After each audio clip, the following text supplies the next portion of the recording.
तीन भुवन में सार, गीत राग विज्ञानता, शिव स्वरूप शिवकार। नमः त्रियोग समारिके, जे त्रिभुवन में जीव अनंत, सुख चाहे दुख ते भयवन, ताते दुख हारी सुखकार। कहे सीख गुरु करुणाधार, ताहि सुनो भवि मन थिर आन। जो चाहो अपनो कल्याण, मोह महामद पियो अनादि। भूल आपको भर मतवादी, तास भ्रमण की है बहु कथा। पै कछु कहूँ कही मुनि यथा, काल अनंत निगोद मझार। बीत्यो एक इंद्रिय तन धार, एक श्वास में 8-10 बार। जन्म्यो मर्यो भर्यो दुख भार, निकसि भूमि जल पावक भयो। पवन प्रत्येक वनस्पति थयो, दुर्लभ लहि जो चिंतामणि। त्यों पर आए लही त्रस तणी, लठ पिपील अली आदि शरीर। धर धर मर्यो सही बहु पीर, कबहु पंचेन्द्रिय पशु भयो। मन बिन निपट अज्ञानी तयो, सिंहादिक सैनी वै क्रूर। निबल पशु अति खाए भूर, कबहूँ आप भयो बलहीन। सबलनि करि खायो अति दीन, छेदन भेदन भूख पियास। भार वहन हिम आतप त्रास, बध बंधन आदिक दुख घने। कोटि जीव ते जात न भने, अति संक्लेश भाव ते मर्यो। घोर स्वर्ग सागर में पर्यो, तहाँ भूमि पर सत दुख इसो।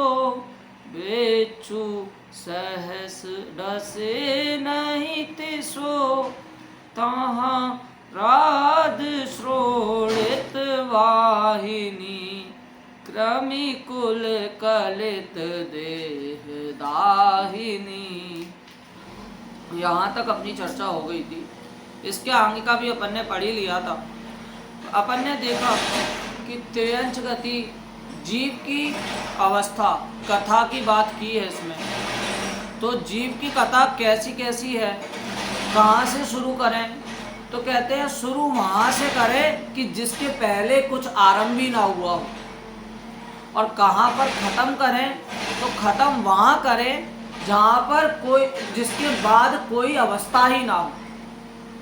तो शुरू की कथा निगोद से की, क्योंकि निगोद के पहले ये जीव कहीं और पाया ही नहीं जाता। और अंत मोक्ष पे करेंगे। क्यों? क्योंकि मोक्ष के बाद कोई अवस्था नहीं होती। छोटे बच्चों की जो पोयम होती है उसमें भी ये कहते हैं, क्या कहते हैं कि भैया निगो मतलब हम मोक्ष में जाएंगे, हम सिद्ध बन जाएंगे, आवाज़ नहीं देना, हम कभी नहीं आएंगे। तो इसका मतलब क्या कि मोक्ष एक ऐसी दशा है जहाँ पर जाकर जीव वापस संसार में नहीं आता। बोलते हैं कि जन्म मरण का नाश करना है, तो जन्म मरण के नाश का मतलब ही ये है कि हमें मोक्ष गति को प्राप्त करना है। ऐसे ही महावीर भगवान के अपन बनाते हैं जयंती, महावीर जयंती मनाते हैं। तो महावीर जयंती का अपन देखते हैं कि लोग संसार जुलूस निकाल रहा है, वहाँ पर कोई जूस दे रहा है, कोई से फल दे रहा है। वहाँ पर महावीर भगवान के क्या विचार थे उसके ऊपर चर्चा बहुत कम जगह देखने को मिलती है। कैसी चर्चा?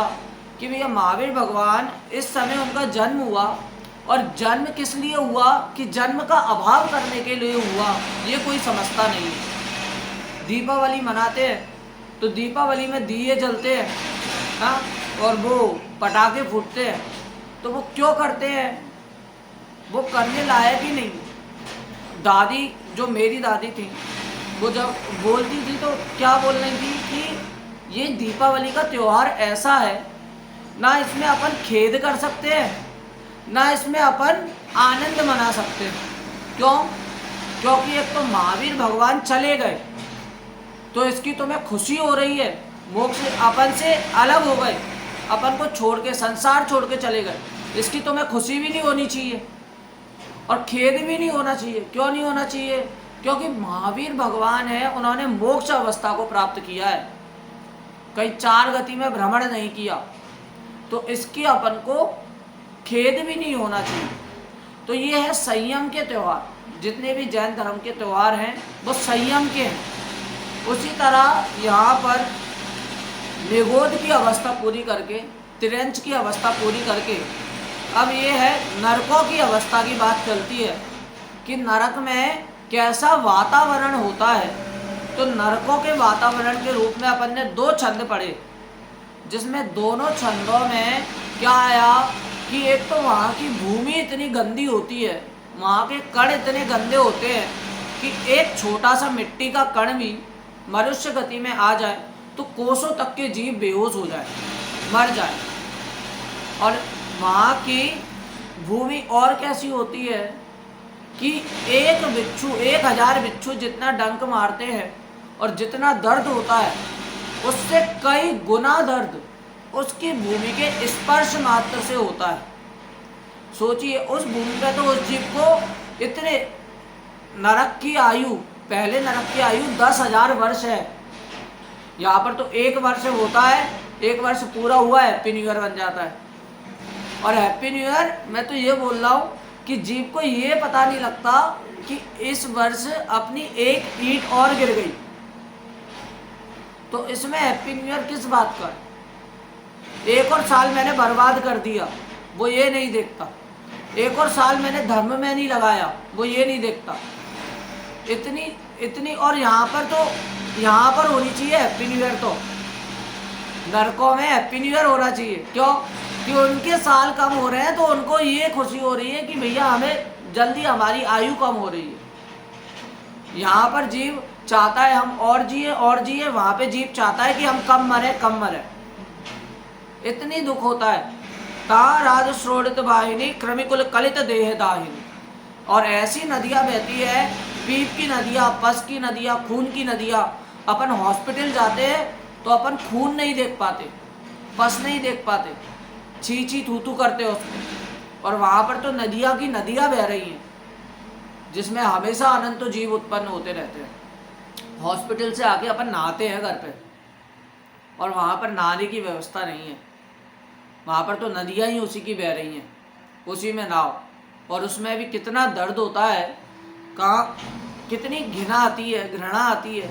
इतने सारे जीव उसमें ही बह रहे हैं, नदी में ही बह रहे हैं। उसको, उस नदी का नाम होता है, क्या नाम होता है? हाँ, वैतरणी नदी होती है वो। तो वहाँ पर ऐसी गंदी नदी बहती है, इस जीव को लगता है कि मैं अपनी प्यास बुझाऊँ वहाँ जाके, परंतु वहाँ जाके देखता है तो प्यास तो बुझती नहीं है, उससे ज़्यादा उसको कष्ट होता है। फिर इसके आगे के अपन ने छंद देखा क्या कि सेमर तरु दलजुत असिपत्र। ऐसे वृक्ष होते हैं, कहाँ कितनी धूप होती है कि वहाँ पर जो सुमेरु के समान जो गोला होता है, वो पिघल जाए, लोहे का गोला पिघल जाए, इतनी धूप होती है।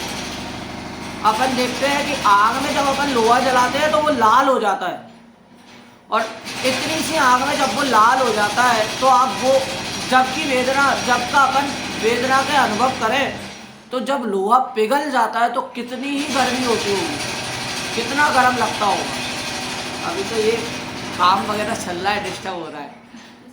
हाँ, तो वहाँ पर इतनी वेदना होती है। सेमर तरुदल जुत असी पत्र, छाए के लिए जाए तो उसके पत्र ऐसे होते हैं, पत्ते ऐसे होते हैं तलवार की भांति, तो या वो यहाँ पर गिरे, जिस अंग पे गिरे वो अंग कट जाए।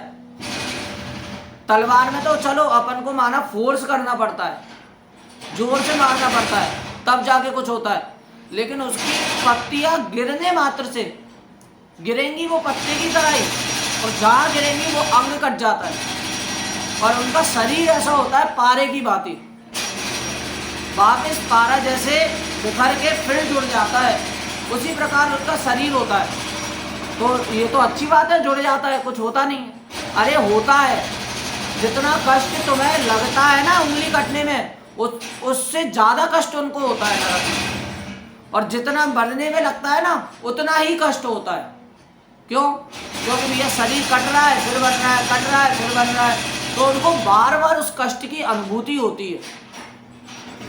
बार बार अपन बोलते हैं कि अरे यार कितने कष्ट हो गए, कितने वो हो गए, अब हमसे सहा नहीं जा रहा, उनसे पूछो।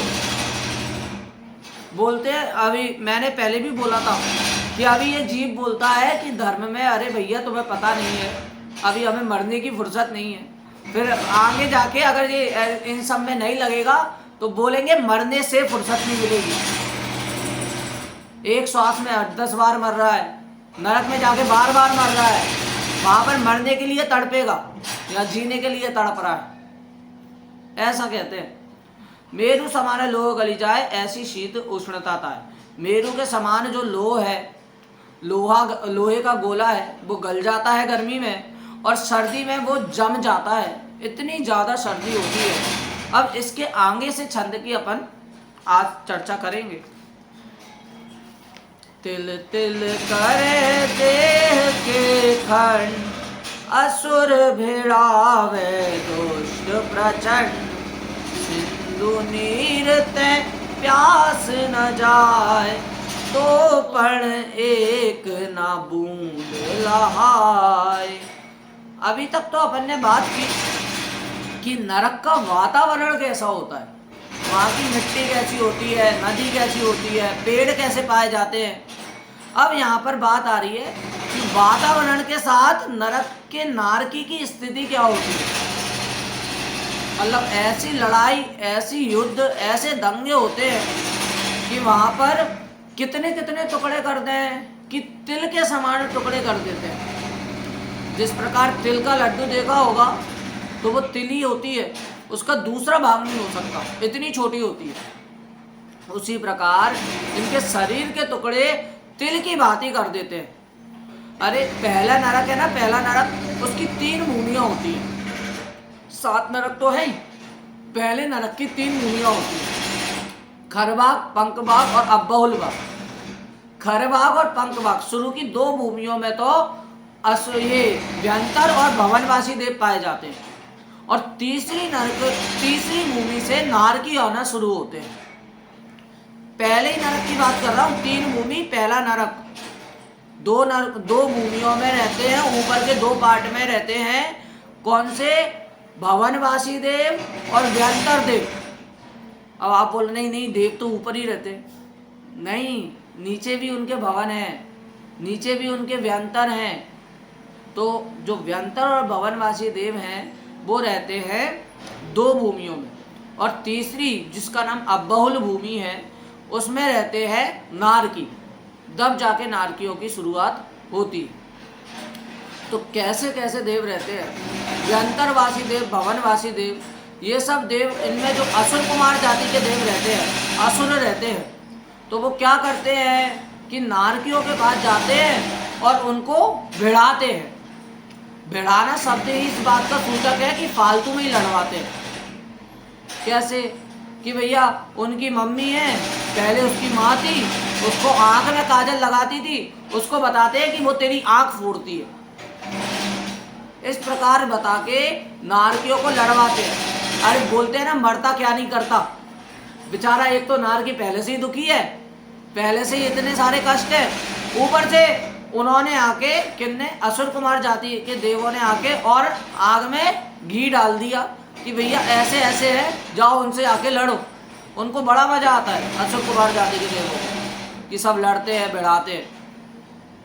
ऐसे ही यहाँ पर करते हैं, असुर भिड़ावे दुष्ट प्रचंड। असुर भिड़ाते हैं, और कैसा भिड़ाते हैं कि प्रचंड रूप से भिड़ाते हैं, माने जाते हैं। अब बोले कि असुर कुमार को कैसे पता लगता है, तो असुर कुमार को ऐसे पता लगता है कि उनके पास अवधि ज्ञान होता है, और उनका ज्ञान अवधि ज्ञान गंदा होता है, मिथ्या होता है, इसलिए उसे कुअवधि ज्ञान कहते हैं, मिथ्या ज्ञान कहते हैं। तो वो कुअवधि ज्ञान द्वारा पता लगाते हैं कि माँ बेटा कौन है, किसका कौन के साथ रिश्ता है, किसको किससे लड़वाना है, ये सब। और अवधि ज्ञान उनको कैसे प्राप्त होता है, तो तत्वार्थ सूत्र में कहा है कि क्षेत्र से प्राप्त होता है। नारकी और स्वर्ग, नरक और स्वर्ग में इनको अवधि ज्ञान और मनापर्य ज्ञान अपने आप ही जन्म से ही प्राप्त होता है। तो कैसे जन्म से ही प्राप्त होता है, तो देव को तो होता है सुअवधि ज्ञान, सम्यक दृष्टि है, और नारकियों को रहता है कुअवधि ज्ञान। क्यों? क्योंकि ये गलत गलत कामों के लिए उस ज्ञान का प्रयोग करते हैं, इसलिए कुअवधि ज्ञान इस प्रकार नाम देते हैं। सिंधु नीरते प्यास न जाए, तो पर एक न बूंद लहाए। आवाज आ रही है?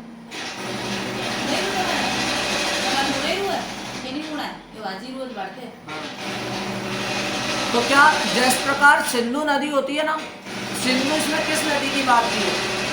ये गंगा सिंधु जो यहाँ पे पाई जाती है उसकी भी बात नहीं करते हो, हम तो बोल रहे हैं सिंधु, जो जम्बू द्वीपों, जो ढाई द्वीप में बात होती है ना, सिंधु सागर, ये जो गंगा नदी सिंधु नदी पाई जाती है ना संसार में, वो तो एक बूंद के बराबर है, उस नदी के बराबर, उसे कहते हैं सागर। तो सिंधु सागर है, उसका पानी पी जाए पूरा तो भी इस जीव की प्यास न बुझे, नारकी की प्यास न बुझे, इतनी प्यास लगती है। बोलते हैं ना संसार का पानी कौन पी सकता है, हम बोलते हैं नारकी पी सकता है, तो भी उसकी प्यास नहीं बुझती। तो सिंधु नीरते प्यास न जाए, तो भी वहां पर एक भी बूंद नहीं मिलती पानी की। सोचिए कितना बुरा लगता है। अपन कहाँ पर अपना देखिए, कहीं पर खाने माने का प्रोग्राम हो, अपन पहुंच जाए, वहां पर खाना खत्म हो जाए, एक टुकड़ा नहीं मिला खाने, कितना बुरा लगता है। हम क्या एक्सपेक्टेशन लेके गए थे और क्या हो गया। और वहां पर नारकी को देखो, उसको पता है यहाँ पर पानी की बूंद नहीं है, और इतनी प्यास लग रही है उसे, इतनी प्यास लग रही है कि पूरे संसार का पानी पी जाए तो भी उसकी प्यास ना बुझे। तो कितनी बड़ी वेदना होती होगी उसे, कितनी बुरी वेदना होती होगी, कितना राग द्वेष होता होगा, कितने संक्लिष्ट परिणाम होते होंगे, इसका विचार करें। इसका अर्थ मैं पढ़ता हूं, उन नरकों में नारकी एक दूसरे को दुख देते रहते हैं, अर्थात कुत्तों की भांति हमेशा आपस में लड़ते रहते हैं। देखिए भावार्थ भी ऐसे किया है कि अपन को पढ़ने वाले को अच्छे समझ में आ जाए। उन्होंने पूरा बोला कुत्तों की भांति लड़ते रहते हैं। सब इस किताब में पूरी भाषा इसी है? हाँ, कि कठिन है? इजी है, ऐसे ही है जैसे मैं पढ़ रहा हूँ। कुत्तों की भांति हमेशा आपस में लड़ते रहते हैं। 2-4 बार पढ़े तो याद रहता है, एक बार पढ़ते तो भूल जाते वापस। हाँ वे एक दूसरे के शरीर के टुकड़े टुकड़े कर डालते हैं, तथापि उनके शरीर बारंबार पारे की भांति बिखर कर फिर जुड़ जाते हैं। संक्लिष्ट परिणाम वाले अम्बरीश आदि जाति के असुर कुमार देव पहले, दूसरे तथा तीसरे नरक तक जाकर वहां की तीव्र यातनाओं में पड़े हुए नारकियों को अपने अवधि ज्ञान के द्वारा परस्पर बैर बतलाकर अथवा क्रूरता और कुतूहल से आपस में लड़ाते हैं और स्वयं आनंदित होते हैं। क्या बोल रहे हैं कि भैया असुर कुमार जाति के देव हैं तो उनकी भी मर्यादा है कि पहले, दूसरे और तीसरे नरक तक ही जाते हैं। और कैसे हैं वो देव? संक्लिष्ट परिणाम वाले हैं। अति संक्लिष्ट परिणाम वाले, बहुत लड़ाने भिड़ाने में एक्सपर्ट, जैसे अपने में भी संसार में नहीं पाए जाते, इधर की उधर उधर की इधर, ऐसे ही ये असुर कुमार जाति के देव होते हैं, इधर की उधर करते हैं, उधर की इधर करते हैं, दोनों में लड़ाई करा दी और खुद स्वयं देखकर आनंदित होते हैं। लिखा है ना कि वो स्वयं आनंदित होते हैं। इस प्रकार के कुतूहल होते हैं, इस प्रकार के। नरक भी यही हुआ एक तरह से, तो यहाँ भी लोग बात करते हैं कि यहाँ भी नरक ही है, ये भी बस। जैसे त्रियंश है कि नहीं यहाँ, हाँ नरक भी यही हुआ थोड़ा। बस तो इससे अपन वो कर सकते हैं कि भैया जब इतने इतने से अपन को काम में इतने बुरा लगता है, नरक जैसा लगता है, तो आप जब ये सोचिए कि साक्षात जब नरक में पहुंच जाओगे, सही में हाँ, तो कितना बुरा लगेगा, कितना अपन को वेदना होगी। जब यहाँ पर ही अपन इतने इतने से काम पे बोलते हैं, अरे हे भगवान क्या हो गया, हे राम क्या हो गया, तो जब नरक में जाओगे तब तो आपको ये बोलने का मौका नहीं मिलेगा, इतनी कष्ट, सांस लेने का मौका नहीं मिलेगा, इतना कष्ट होता है। और उससे भी ज्यादा कष्ट निगोद का बोला, निगोद से बोला, निगोद से शुरू की, और निगोद से भी ज्यादा कष्ट तिर्यंच में बोला। निगोद छोड़ो, फिर तिर्यंच पे आओ, फिर जाके तीसरे नंबर पे नरक ले रहे हैं। सोचो, नरक का भी ज्यादा बड़ा नहीं बता रहे, तिर्यंच का उससे ज्यादा बड़ा बता रहे, ऐसा बोल रहे हैं। उन नारकी जीवों को इतनी महान प्यास लगती है कि मिल जाए तो पूरे महासागर का जल भी पी जाएं, तथापि तृषा शांत ना हो, किंतु पीने के लिए जल की एक बूंद भी नहीं मिलती। इस प्रकार बता रहे हैं कि भैया पीने के लिए तो वो कितना पी जाए, खाने के लिए कितना खा जाए, आगे जाकर खाने की बात आएगी। हाँ, अगर उपवास आदि से, व्रत आदि से अपन बोलते हैं कि व्रत से पुण्य होता है, व्रत से मोक्ष होता है, तो सबसे ज्यादा बड़ा व्रत तो ये कर रहे हैं नार की है, पानी नहीं पी रहे, खाना नहीं खा रहे, इनसे ज्यादा बड़ा व्रत कौन करता है बोलते हैं कि भैया ये व्रत आदि से कुछ नहीं होगा। हाँ, मैं अब वो वाला है ना, पंक्ति है, मैं समझ रहा था अब तक प्रभु भोजन से जीवन चलता है, भोजन बिन जीव नरकों में जीवन, भर पेट मनुज क्यों मरता है? भोजन के बिना तो नरकों में बहुत अच्छा जीवन है? इतनी ज्यादा आयु है उनकी, सागरों की आयु है भोजन के बिना, और यहाँ पर मनुष्य गति में भोजन करके भी अपन ज्यादा नहीं जी पाते हैं। तो भोजन के बिना जरूरी नहीं है कि भोजन से ही अपना जीवन चले, और तुम उपवास आदि से मांग रहे हो, मानते हो मोक्ष, तो इनसे बड़ा उपवास करने वाला कोई नहीं है, तो मोक्ष अपने से पहले तो इनको जाना चाहिए, ये ज्यादा बड़े पात्र हैं। परंतु ऐसा नहीं है, मन में अच्छे भाव होना, संक्लिष्ट परिणाम बोले कि संक्लिष्ट परिणाम ना होना, अच्छे परिणाम होना है, पुण्य को ही मोक्ष नहीं मान लेना, इस प्रकार मानना। और इस प्रकार आज की वाणी को विराम देते हैं। जय श्री राम।